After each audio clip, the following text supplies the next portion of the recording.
کہ وہاں پہ سکھ کمیونٹی کی بہت بڑی تعداد ہے، وہ ان کے ووٹرز بھی ہیں جسٹن ٹروڈو کے ڈائریکٹ،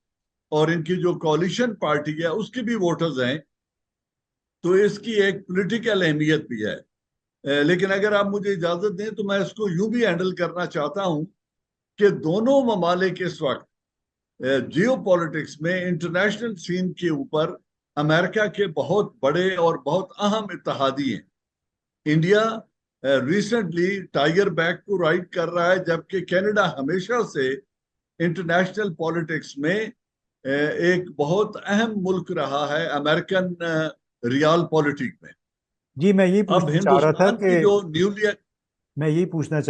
اس تمام تر صورتحال میں اب امریکہ پھنس گیا ہے، امریکہ دونوں کا انتہائی قریبی اتحادی ہے، تو اس میں آپ سمجھتے ہیں کہ کوئی کردار ادا کرنا پڑے گا امریکہ کو تاکہ اپنے دونوں قریبی اتحادیوں کو ایک دوسرے سے دور نہ جانے دیں؟ میرے خیال میں امریکہ پھنس نہیں گیا، امریکہ کے لیے ایک نئی جاذبیت کریٹ ہو گئی ہے اس معاملے میں، کیونکہ ہندوستان میں جس طریقے سے ابھی G20 کا اجلاس ہوا تھا اور جس طریقے سے ہندوستان کو استعمال کرنا چاہتا ہے امریکہ، کیونکہ آپ کو یاد ہوگا کہ ہم نے اور انڈیا نے دونوں نے یوکرینین افیئرز میں ایبسٹین کیا تھا، ووٹ نہیں ڈالا تھا۔ ہمیں تو جو اس کا نتیجہ ملنا تھا وہ نظر آ گیا اور وہ تقریباً مل بھی گیا ہے، لیکن ہندوستان نے اپنے سیاسی وزن کی وجہ سے، سیاسی حجم کی وجہ سے، اپنی لارجر اکانومی اینڈ مارکیٹ کی وجہ سے اور چائنا کے خلاف ایک کاؤنٹر ویٹ ہونے کی وجہ سے ابتدائی طور پر تو انڈیا نے اس کو ایبزارب کر لیا اور وہ ان کے اوپر امیڈیٹ کوئی پریشر نہیں آیا۔ لیکن اب جو موجودہ صورتحال ہے اس میں انڈیا کے اوپر بھی بہت بڑا دباؤ ہے، کیونکہ G20 میں کینیڈا کا ایک بڑا اہم رول ہے، اور جس نہج پہ ابھی امریکہ اور انڈیا کے تعلقات پہنچ چکے ہیں، اس میں امریکہ امریکہ نے دونوں کو ایڈریس بھی کرنا ہے۔ اس میں ایک کانفلکٹ ریزولوشن کے لیے ایک ڈومیننٹ پوزیشن بھی امریکہ کی آ گئی ہے، لیکن امریکہ چاہے گا کہ وہ انڈیا سے بھی بہت کچھ ایکسٹریکٹ کرے، اور کینیڈا کو تو انہوں نے ویسے ہی آن بورڈ رکھنا ہے اور وہ آن بورڈ رہتے ہیں، ان کی کوئی ڈائریکٹ آپس میں ایسے اختلافات نہیں ہیں۔ اب دیکھنا یہ ہے کہ یوکرینین کانفلکٹ میں انڈیا کیا پوزیشن اختیار کرتا ہے، اور یہ جو نئے کوریڈور کی ہم بات کر رہے ہیں، یا جس نئے کوریڈور کی سعودی عربیہ، انڈیا G20 کنٹریز میں بات ہوئی ہے، اس کے اوپر یہ جو چپکلش ہے دو اہم ممبر میں G20 کے، وہ کس سمت میں جاتی ہے۔ تو میں سمجھتا ہوں ایک ڈومیننٹ پوزیشن ہے امریکہ کی کہ وہ دونوں کو آن بورڈ بھی رکھے گا، انڈیا کو اگر اوبلائج کرنا ہے تو اوبلائج کرنے کی پوزیشن میں بھی ہوگا، لیکن as there are no free lunches, تو میرے خیال میں امریکہ تو ایک بہتر پوزیشن میں ہے کہ دونوں کو اوبلائج بھی کرے اور اپنے مقاصد جو ہیں جیو اسٹریٹجک مقاصد، ان کی طرف بھی ایک قدم اور آگے جا سکے۔ اچھا یہ بتائیے، اس میں جتنے بھی ہم نے بیانات سنے، چاہے وہ بھارتی رہنما ہیں یا ان کا میڈیا ہے، ان کے وزراء ہیں، اس سے ایک بڑا خاص ایک رویہ ابھر کے آتا ہے، وہ ہے بڑا ایک تکبر کا، بڑا قوم پرستانہ۔ یعنی انہوں نے، آپ کو یاد ہوگا کہ جے شنکر نے روس سے تیل خریدنے کے معاملے پہ، تیل اور گیس خریدنے کے معاملے پہ بھی بڑا ٹکا سا جواب دے دیا تھا ٹی وی اینکرز کو اور یورپین یونین کے نمائندوں کو، کہ انہوں نے کہا کہ یہ ہمارا قوم کے مفاد میں فیصلہ ہے۔ تو اس رویے کے ساتھ آپ سمجھتے ہیں کہ بھارت تھوڑا سا گیو ان کر دے گا، تھوڑے سے سمجھوتے پہ آمادہ ہو جائے گا؟ اگر امتیاز بھائی ان کی تاریخ دیکھیں تو Indians they are good at milking all the partners, اور اپنی جمہوریت کی وجہ سے، ایک بہت بڑی جمہوریت ہونے کی وجہ سے، وہ بڑا ایزیلی گیو ان نہیں کرتے، اور ہم نے دیکھا ہے کہ وہ تمام تر کرائسس کے باوجود وہ تین بڑے رائیولز، اور چوتھا آپ اگر ایران کو بھی شامل کر لیں تو چاروں کو بیک وقت انگیج بھی کرتے ہیں اور چاروں کے ساتھ ٹریڈ بھی کرتے ہیں۔ $1.4 بلین کا ٹریڈ وہ چائنا کے ساتھ کرتے ہیں، امریکہ کے ساتھ وہ اسٹریٹجک معاہدے کر رہے ہیں، S-400 میسائل سسٹم اور اپنا جو ملٹری ہارڈ ویئر ہے وہ رشیا سے لے رہے ہیں، اور آئل اینڈ گیس کی امپورٹ کے لیے ایران سے بھی وہ ٹریڈ کر رہے ہیں.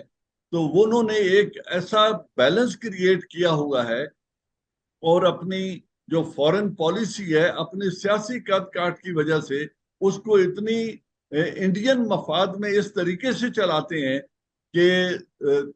اتنا ایزیلی گیون نہیں کرتے. اور میرے خیال میں میری ذاتی رائے یہ ہے، امریکہ کو پہلی دفعہ احساس ہوگا کہ یہ وہ ایلائی ہے جو بہت کچھ ایکسٹریکٹ تو کر سکتا ہے لیکن اتنا ایزیلی گیون نہیں کرے گا جس طرح ہم تاریخی طور پہ کرتے رہے ہیں. کیا یہ بتائیے کہ اس تمام معاملے میں اب پاکستان جیسے ملکوں کے لیے کیا سبق ہے؟ یعنی پاکستان، آپ نے اشارتاً بھی کہا اور اب تو بڑا واضح ہو گیا، وہ انٹرسیپٹ کی رپورٹ بھی آئی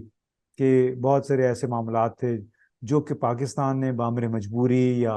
امریکہ کا ساتھ دینے کی وجہ سے وہ یوکرین کے تنازع میں جو نیوٹرالٹی تھی وہ عملاً ختم کر دی. تو اب اس تمام صورتحال کو سامنے رکھتے ہوئے پاکستان کے لیے کیا سبق ہے؟ بھارتی رویے سے ہم کیا سیکھ سکتے ہیں؟ امتیاز بھائی، سبق اس لیے بہت مشکل ہے کہ جو انڈیا کی اسٹرینتھ ہے وہ ہماری ویکنس ہے. انڈیا کی اسٹرینتھ ہے ڈائیورسٹی، اس کا سائز اور اس کی ڈیموکریسی. ہمارا انفارچونیٹلی سائز، معیشت اور ڈیموکریسی یہ تینوں ویکنسز ہیں. نہ ہماری ڈیموکریسی اسٹیبلشڈ ہے، نہ ہماری معیشت میں کوئی جان نظر آتی ہے، اور جیو اسٹریٹجک لوکیشن کے باوجود ہم ہمیشہ استعمال ہوئے ہیں، کبھی روس کے اگینسٹ، کبھی جب القاعدہ کے اگینسٹ نیٹو آئی تو اس وقت. اور مجھے ڈر اس بات کا لگ رہا ہے کہ کہیں اب ہم چائنا امریکہ رائیولری کے اندر پھر ایک دفعہ استعمال نہ ہو جائیں. میں اس کو اس طرح دیکھتا ہوں کہ ہم نے دو بہت بڑے فیصلے کیے تھے regard less of political party کی کون سی ہے. ایک تھا یمن میں فوج بھیجنے کا اور ایک تھا نیوکلیئر ایکسپلوژن کرنے کا. اس وقت جمہوریت تھی، اور اگر ہم سب کو یاد ہے کہ اس وقت ان فیصلوں کو کرنے کے لیے جو بیک ڈور میٹنگ یا جو off the parliament floor meetings ہوئی، ان کا وزن، ان کی اہمیت اپنی جگہ، لیکن یہ پارلیمنٹ کے فلور پہ جا کر ڈیسیجن لیے گئے اور اس کی تمام تر جو فالو آؤٹ تھی اس کو ہم نے ود سٹینڈ کیا. And we were able to sail through the crisis. کیونکہ ہم نے اس کا ایک جو جمہوری فساد تھا، جو جمہوری وزن تھا، جو پارلیمنٹ کا وزن تھا، اس کو سامنے رکھ کر وہ فیصلے کیے تھے. لیکن اگر آپ اس کے مقابلے میں مشرف صاحب کا کوارڈینیشن دیکھیں یا باقی جو تعاون تھا امریکہ کے ساتھ اس کو دیکھیں تو اس میں پارلیمنٹ کی بیکنگ بعد میں آئی، ایگریمنٹ یا رضامندی تقریباً پہلے ہو چکی تھی. تو پاکستان کے لیے تو سبق اتنا ہے کہ اگر ہم ایک مضبوط جمہوریت بن جائیں، ایک پاپولر گورنمنٹ آفس میں آ جائے regardless of the party, free and fair election جتنے جلدی ہوں، جتنا جلدی ایک سیاسی حکومت سامنے آ جائے اور تمام تر نیشنل، ریجنل اور انٹرنیشنل ڈیسیجن کو اگر پارلیمنٹ کی بیکنگ مل جائے تو پھر تو شاید ایک سبق تو یہ ہے جو ہمیں حاصل کرنا چاہیے. اچھا. اور دوسرا سبق یہ ہے کہ اپنے مفاد کے لیے ہمیں بدقسمتی دیکھیں ہماری کہ ہمیں اپنے چار میں سے بلکہ چاروں نیبرز کے ساتھ تعلقات رکھنے کے لیے دور سمندر پار دیکھنا پڑتا ہے. ہم ایران سے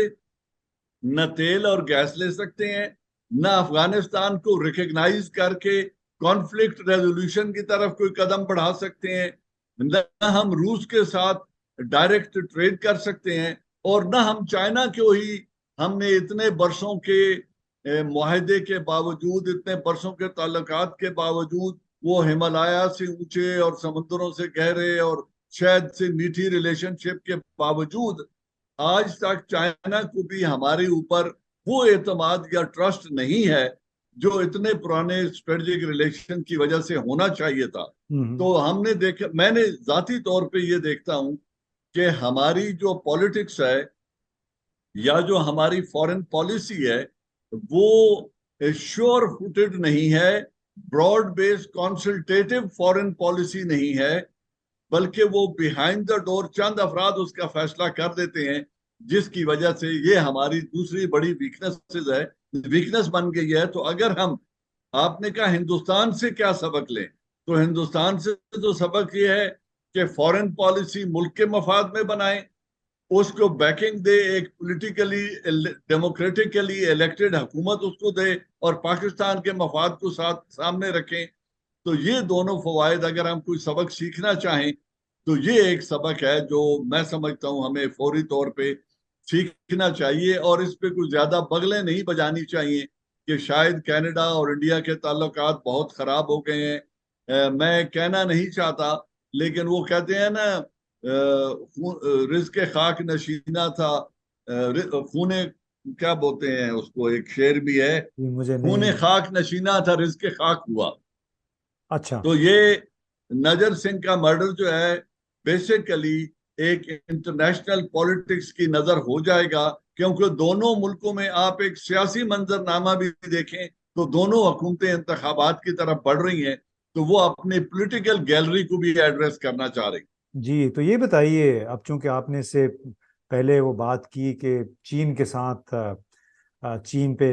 اور پاکستان کے تعلقات اور اعتماد جو رہا ہے اتنے برسوں سے وہ بھی متاثر ہو سکتا ہے، کیونکہ پاکستان نے اب چین، روس اور امریکہ کے تنازع میں، یعنی جو یوکرین میں جب شروع ہوا تو بظاہر اپنا وزن جو تھا وہ امریکہ کے پلے میں ڈال دیا. تو آپ نہیں سمجھتے کہ اس سے چینی قیادت بہرحال بڑی الارم ہوگی، ان کو تشویش ہوگی کہ آخر اتنی پرانی دوستی ہے، اس کو کہیں فائنلی اس کا رخ تو نہیں بدل گیا؟ دیکھیں امتیاز بھائی، پہلی بات تو اس میں ایک اچھا پہلو یہ ہے کہ تقریباً 2 ماہ پہلے چائنا نے اپنا سفیر مقرر کر دیا ہے، جو پاکستان میں اس وقت موجود ہے۔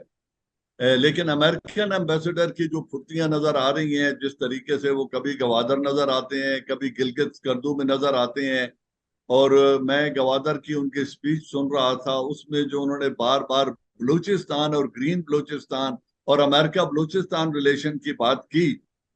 یہاں تک بھی انہوں نے الفاظ استعمال کر دیے، جبکہ پاکستان اور امریکہ کے ریلیشن شپ کی بات کرتے ہوئے ریجنل ڈیولپمنٹ یا اس کوآپریشن کی بات ہوتی تو زیادہ شاید اچھا لگتا۔ لیکن ان کی جو یہ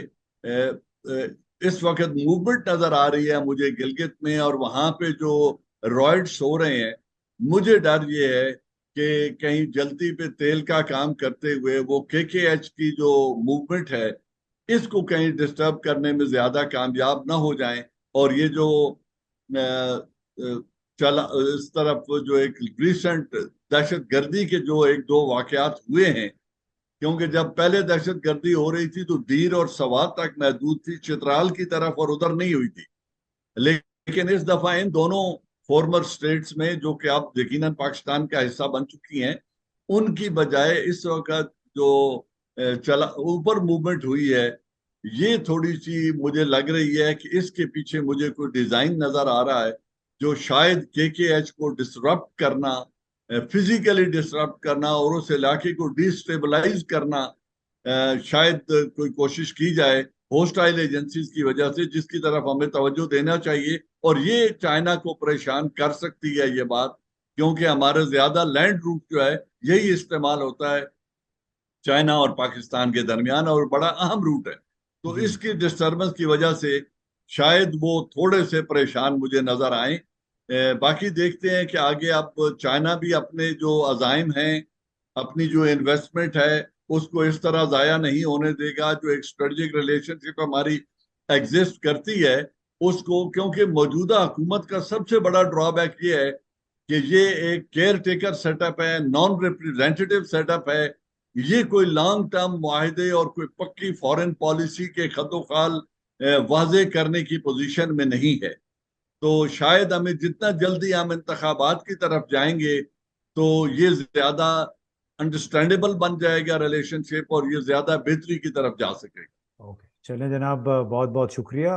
بالکل ایسے ہی ہے، پاکستان اس وقت جن حالات سے گزر رہا ہے